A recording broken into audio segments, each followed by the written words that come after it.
Seit 7 Wochen ringen mehrere Popstars um ein erfolgreiches Comeback. Doch sie haben es nicht leicht, denn sie müssen sich immer wieder aufs Neue einer knallharten Jury stellen. Mit diesem Lied hast du dich ein bisschen vergriffen. Du bist der Sache nicht gewachsen, einen solchen Rocksong zu singen. Trotz der sympathischen Performance oder Person hat mich die Performance nicht berührt. Es tut mir leid. Ich glaube trotzdem, dass der Song nicht das ist, was Limahl singen sollte. Ich glaube nicht, dass der Song ihm wirklich so gut liegt. Deine Stimme ist nicht da, wo sie sein muss. Sie ist zu dünn. Du hast mit der Puste Probleme. So ist es leider. Aber man kriegt echt gute Laune, wenn man dich sieht. Aber deine Stimme, die ist leider zu dünn für unsere Show. Sorry. Wenn man die ganzen Doppelungen dieser Produktion wegnimmt, wenn man sich wirklich auf Sisis Stimme konzentriert, ja, dann wirkt das Lied nicht mehr gut. Ja? Und das ist was, sie kann mich leider nicht überzeugen, sorry. Guten Nachmittag, herzlich willkommen. Unsere Comeback-Jury zieht ordentlich vom Leder. Jeden Montag, wie Sie gerade jetzt auch gesehen haben. Und das heißt, unsere Comeback-Stars sind ordentlich im Fegefeuer der Kritik. Heute auch in der Sendung, um zurückzuschlagen. Aber allen voran begrüße ich einen Experten in Sachen Musikgeschäft. Ich könnte mir keinen besseren vorstellen. Ralf Siegel. Hallo, hallo.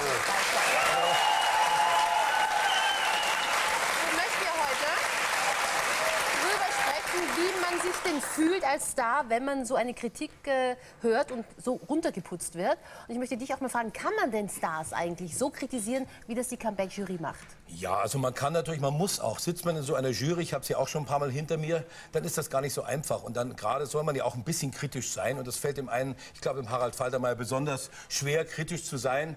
Und der eine macht es natürlich auch so ein bisschen, um sich selber zu profilieren. Ich denke jetzt gerade an meinen nächsten Gast, das ist Limahl. Er hatte natürlich die größten Erfolge mit Too Shy, Kajagoogoo und Never Ending Story in den 80ern. Ist sozusagen eine Ikone der 80er. Ja, klar. Mittlerweile aber auch durch unsere Show durchaus mit einem Comeback ausgestattet, auch wenn er letzte Woche ausgeschieden ist. Und immer noch mit sehr viel Charme. Ja. Das darfst du ihm gleich sagen, denn das ist Kritik, die wir gerne hören, vor allen Dingen die Künstler. Herzlich willkommen, Limahl.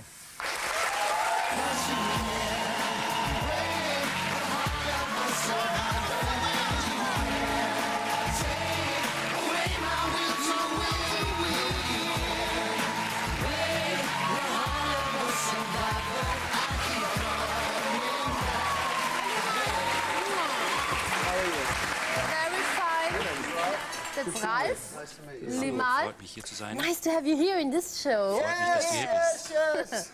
Well, welcome back, muss ich ja in diesem Fall sagen, denn letzte Woche war ja dein Ausscheiden bei Comeback. Was waren denn das für dich für Emotionen in dem Moment, als du gewusst hast, Expedition Comeback ist erstmal beendet? Ich war ziemlich überrascht, muss ich sagen. Mein Mund war vollkommen trocken. Mein Herz hat so geschlagen, so schnell, so hart geschlagen. Und ich denke,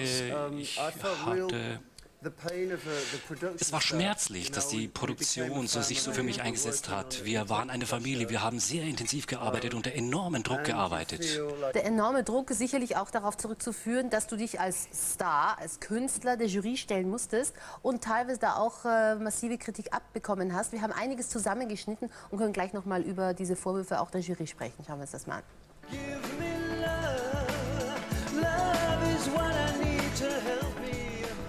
Limahls Interpretation von Seal wurde von den Mitgliedern der Jury nicht gerade mit Lobeshymnen bedacht. Mir persönlich hat die Interpretation nicht ganz so gut gefallen. War mir teilweise ein bisschen zu dramatisch, aber wie gesagt, der Gesang war wesentlich besser als letztes Mal. Ich glaube nicht, dass der Song ihm wirklich so gut liegt.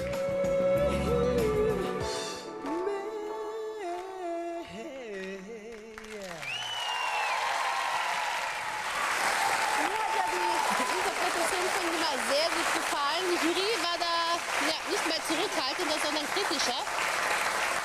Ralf, fandest du gerade die Kritik, die du jetzt vernommen hast, an Limahls Interpretation von Love's Divine? First of all, I'd like to say you're a never-ending story. That's for sure. And I would speak English with you, but otherwise everybody won't understand it. Limahl, du hast mir gesagt, dass du in den ersten Comeback-Shows wirklich auf der Bühne standest und gezittert hast vor lauter Angst. Hattest du da so eine Angst vor der Jury oder vor dem Publikum, vor diesen Auftritten? Was war das, was dich so verunsichert hat? Das ist eigentlich die Kombination dieser 3 Jurymitglieder, das Studio, das Publikum und dann natürlich das Publikum zu Hause, die einfach nur am Fernseher sitzen. Also alle Künstler können das wahrscheinlich nachvollziehen. Ich habe mit einigen gesprochen, alle hatten immer oder haben, die noch im Rennen sind, immer auch Bauchweh vor dem Auftritt. Jemand, der das auch sehr gut nachvollziehen kann. Obwohl sie ausgeschieden ist, ist Cici Catch. Herzlich willkommen, sie ist heute auch da.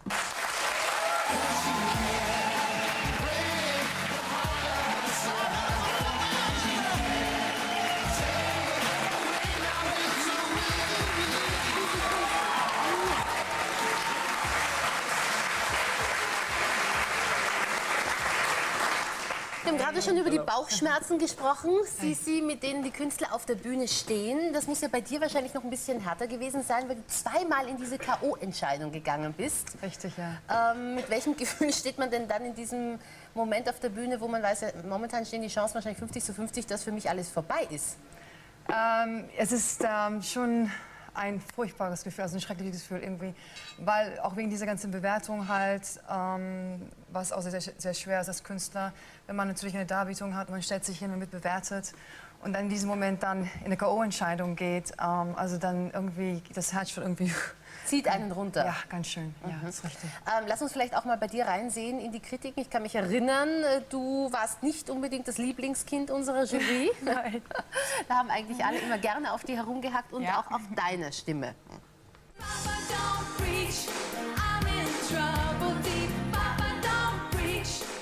Cici Catch, die Disco Queen der 80er Jahre, gehört zu denjenigen, die von der Jury besonders hart kritisiert wurden. Die gleiche Kritik wie bei Emilia. Also die Stimme ist an sich für so einen großen Range, den der Song erfordert, nicht geschaffen. Wir haben ja gerade auch schon über Madonna gesprochen, als wir mit Emilia gesprochen haben, über Gesangsunterricht. Und ich glaube, der würde dir, glaube ich, nicht mehr helfen. Also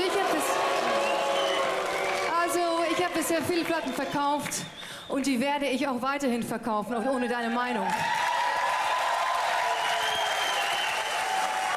hat Anastasia auch ein bisschen dumm aus der Wäsche geschaut, als Cici da zurückgeschossen hat. Cici, ist es so deine Art eigentlich, da gleich zu kontern, wenn Kritik kommt?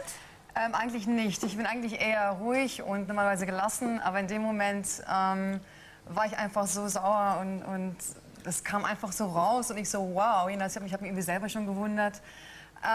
Aber, das war für mich einfach richtig in dem Moment, das einfach aus mir rauszulassen. Das hat mir auch sehr gut getan, ganz ehrlich gesagt. Das glaube ich, dass es befreiend war. Lieber, vermisst du das? Weil du warst eigentlich immer sehr zurückhaltend und sehr respektvoll auch der Jury gegenüber. Vermisst du das, dass du nie da so mal auch dagegen geschossen He's a hast? distinguished Englishman. That's because I'm a very Naja, das liegt vielleicht daran, weil ich einfach sehr gut erzogen bin. Ach Gott, das haben Sie schön formuliert. Auch schon im Hinblick auf meinen nächsten Gast. Denn die Frage ist ja, wie er reagiert hätte, wenn er in der gleichen Situation gewesen wäre wie unsere Comeback-Stars. Können wir ihn gleich fragen. Die Frage ist nur, wen fragen wir überhaupt? Denn ich spreche ominös von unserem Überraschungsgast. Wer ist es? Wir werden es gleich. Einen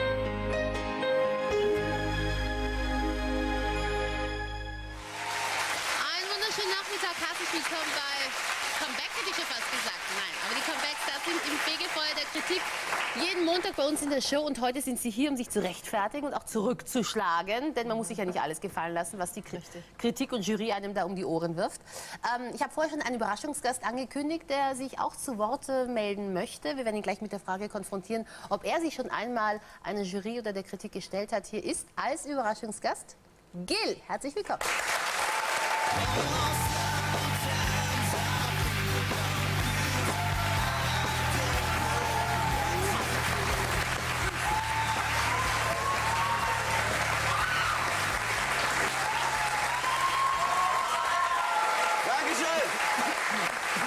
Die Fans sind so begeistert, was wir natürlich gerne zur Kenntnis nehmen, dass man die Musik fast gar nicht gehört hat. Aber das ist, glaube ich, die neue, oder? Ja, danke schön. Das ist übrigens meine neue Single ab heute im Handel. In Your Eyes, danke. Oh, in deinen Augen können wir uns auch gerne verlieren. Hast du die Comeback-Show so ein bisschen mitverfolgt?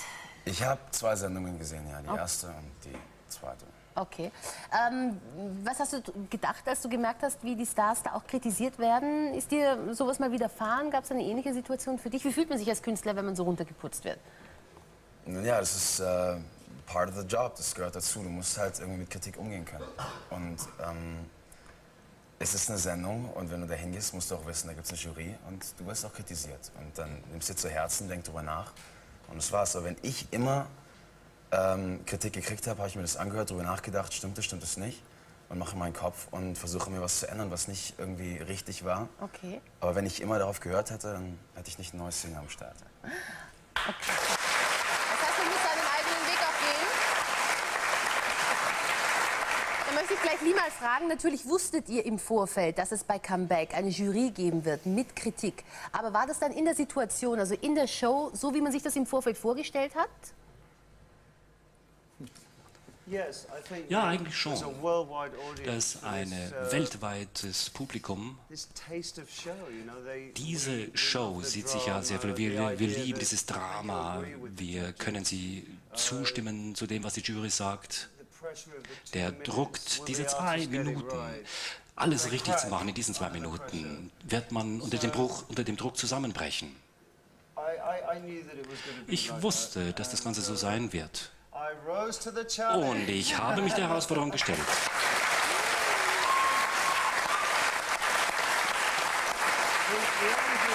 Das Einzige, was mir aufgefallen ist, ich kann, oder mir ist nicht ganz klar, ist es schwerer, wenn man älter oder jünger ist. Ich glaube, wenn man älter wird, dann haben wir mehr Emotionen. Das ist vielleicht eine Frage, die ich eigentlich gerne beantwortet haben wissen. Wir können die Frage ja gleich an Sissi weitergeben. Das hängt natürlich davon ab, welche Person Sie sind. Was für eine Person man ist auch. Glaubst du, hast du was gelernt auch aus dieser Herausforderung, der du dich ja auch gestellt hast? Sicher, man lernt immer dazu. Als Einzigste, also ich finde Kritik finde ich vollkommen okay, und man sollte auch damit umgehen können. Nur halt, es muss halt auch ein bisschen Respekt dazu auch da sein gegenüber den Künstlern. In welcher Situation hast du diesen Respekt vermisst? Bei wem? Bei Anastasia.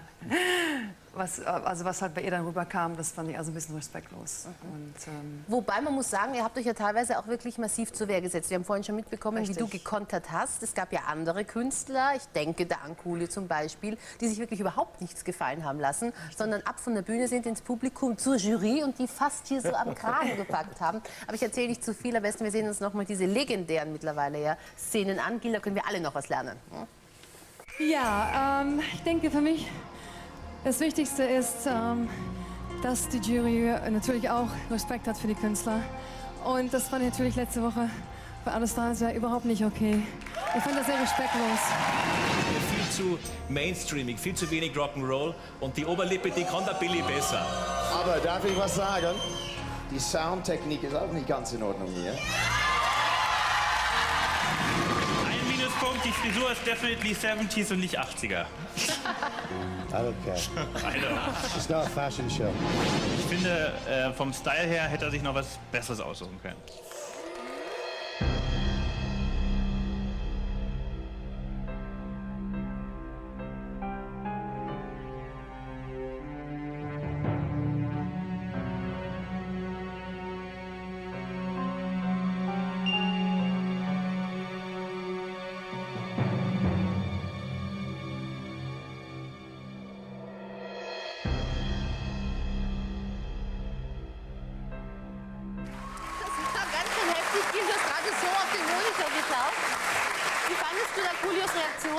Ich dachte, der haut ihn jetzt echt gleich einen auf die Fresse. Nee, ich weiß nicht, ich meine, die wissen, dass da ist eine Jury und die müssen damit umgehen.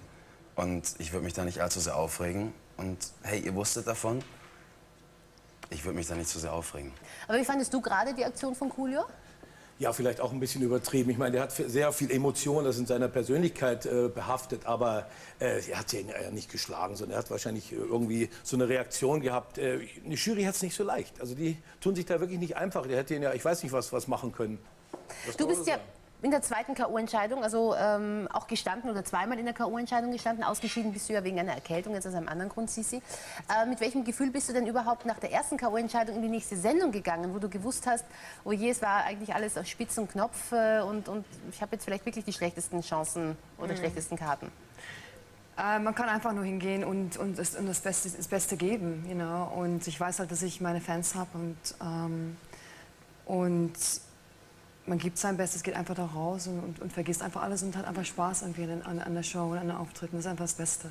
Spaß oder Ärger, je nachdem, was man abbekommt. Genau. Das mit dem Ärger kann man nachvollziehen, wenn man sich die härtesten Kritiken mal ansieht, denn da gab es ja einiges, was einen wirklich als Künstler, der auf der Bühne steht und eigentlich wahrscheinlich sehr verletzlich ist in diesem Moment, wo er alles gibt, um an die Herzen der Zuschauer zu kommen, auch einstecken muss. Jetzt zur Stimme.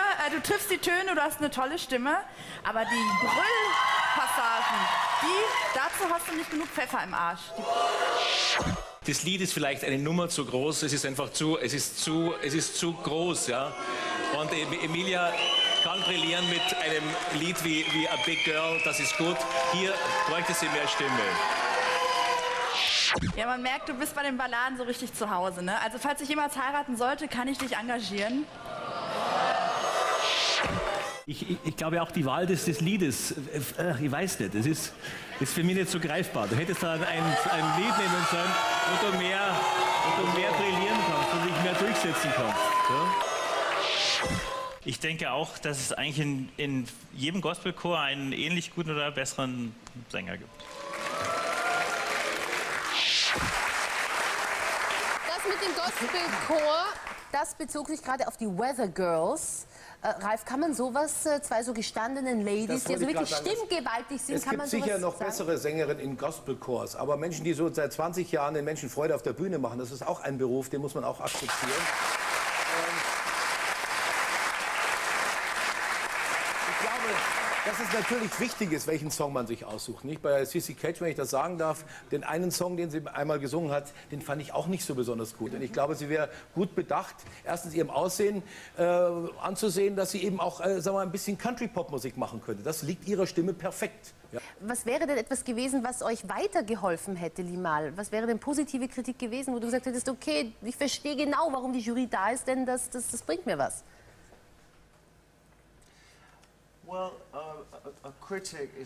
Naja, ein Kritiker, das ist einfach nur die Meinung einer einzigen Person. Ich denke, das ist das Wichtigste, das ist die wichtigste Regel, an die man immer denken muss. Die zweite Regel, man kann nicht jedem alles recht machen, das ist unmöglich. Man kann das nicht machen, das schafft man einfach nicht. Es gibt immer irgendjemand, dem das Ganze nicht gefällt. Und das Dritte, ich glaube auch, das ist sehr wichtig, an das man sich immer erinnern muss. Jeder Musiker, jeder Sänger da draußen, der in dieses Geschäft einsteigen will, muss man sagen, wenn sie auf der Bühne sind, dann muss man auch was einstecken können. Dann muss man die Kritik einstecken können. Sonst sollte man was anderes machen.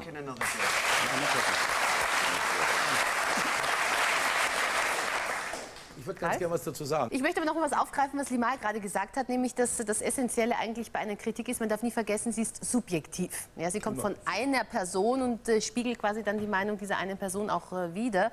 Man stellt aber natürlich als Zuschauer den Anspruch an die Jury, dass sie möglichst objektiv ist. Und ob dieser Anspruch auch erfüllt wurde von der Comeback-Jury, fraglich für viele. Ein Jurymitglied muss objektiv sein. Anastasia scheint damit bei Coolio ein Problem zu haben. Wir können das beweisen. Coolio gilt als der Womanizer unter den Comeback-Stars. Besonders großen Erfolg hatte er offensichtlich bei Jurymitglied Anastasia. Coolio, ich muss dir leider etwas sagen. Nur Sex mit mir wird dich retten. Alles wird gut, alles wird gut. Ob dieses Verhältnis nicht auch ein bisschen Anastasias Bewertung beeinflusst hat? In der ersten Motto-Show gab sie CC Catch nur 2 Punkte, Coolio dagegen 8. Auch in der nächsten Show hat CC Catch mit nur 1 Punkt den kürzeren gezogen. Coolio dagegen gab sie meist die volle Punktzahl. Ist das noch objektiv? Die Comeback-Stars im Fegefeuer der Kritik und gerade sprechen wir darüber, dass ja zum Beispiel Anastasia auf Teufel komm raus mit Coolio geflirtet hat. Es gab eigentlich in fast jeder Show immer dieses Sexgeplänkel, Sex mit mir, Sex mit dir. Die beiden, man weiß nicht wirklich, was sie miteinander gemacht haben, aber sie kamen sich auf jeden Fall sehr nah in der Show. Und Coolio hat dementsprechend von Anastasia auch immer eine sehr hohe Wertung bekommen. Hat dich das geärgert, Cici, dass diese Sexschiene bei Coolio da so aufgegangen ist? Nee, nicht wirklich, weil... Fun. Spaß. It's fun, yeah. Coolio ist halt so, you know, he's all show, he's American, show business. Und er ist einfach so und, you know, ich habe das nicht so ernst genommen.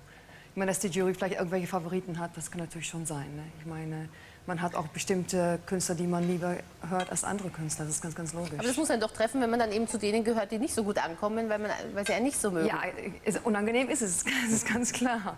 Also ich stehe jetzt nicht hier und sage, oh, das hat mir Spaß gemacht oder so. Klar, das ist logisch. Man, da steht und jedes Mal kriegt man natürlich da ein bisschen was ab. Es ist unangenehm, aber es gibt Schlimmeres im Leben. Limal, du hast ja einmal auch mit einem Gastjuror geflirtet, also so ein bisschen. Das war der Thomas Hermanns, oder? Auch verliebt, Limal. Mit wem? So, if I remember correctly, wenn ich mich richtig erinnere, einer unserer... Thomas Hermanns.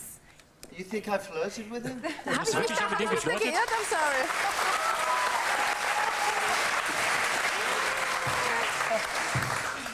Nein, das war wieder meine Projektion. Aber meinst du, sowas ist erlaubt? Oder gibt es diesen männlichen und weiblichen Bonus, Also ich glaube, das war wirklich... der eigentlich mit der Objektivität, also darum geht es ja eigentlich, der mit der Objektivität der Jury dann nichts zu tun hat? Nein, ich glaube, Anastasia ist schon eine gute Showlady und Coolio ist ein guter Showmann. Und das hat natürlich Spaß gemacht, hat auch für die Sendung ein bisschen Zucker gegeben und das ist schon okay. Und im Endeffekt kommt es natürlich dann darauf an, wer kommt am Schluss unter die Ersten. Und da sind natürlich 1 oder 2 Punkte schon ausschlaggebend gewesen. Bei ihm hat ein Punkt gefehlt, sonst wäre er im letzten Finale noch drin gewesen. Also da wird es dann schon knapp, nicht? Und wenn so eine Karriere... Und ich weiß, dass seine Karriere nicht davon abhängt. Ich habe schon gesagt, never ending story. Aber wenn du dann eben doch einen Platz verlierst und dann nicht mehr ins Finale gehst, hey man, it's great.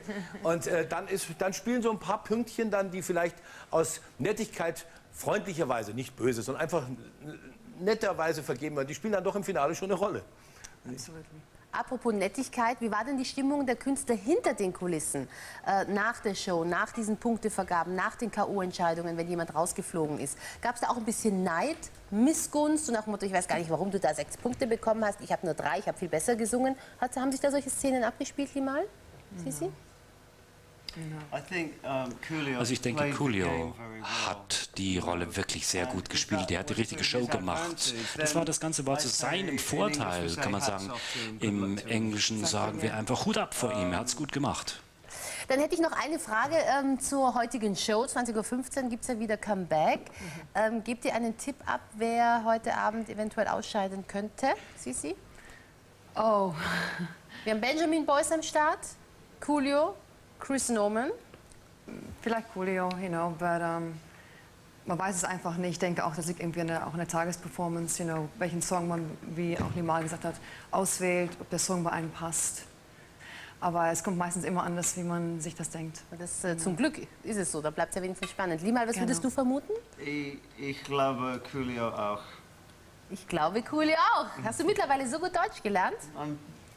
Ein bisschen.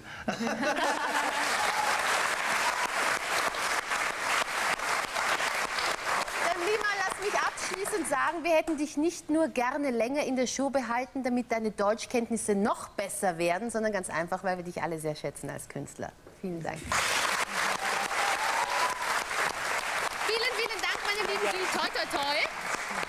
Und ja, ich kann nur sagen, schön, dass ihr heute hier wart und wir sehen uns bei Comeback. Ralf, Gil, ich bin begeistert, freue mich auf den heutigen Abend, 20:15 Uhr, auf die nächste Show und jetzt natürlich erstmal auf die AK. Und das sollten Sie auch tun.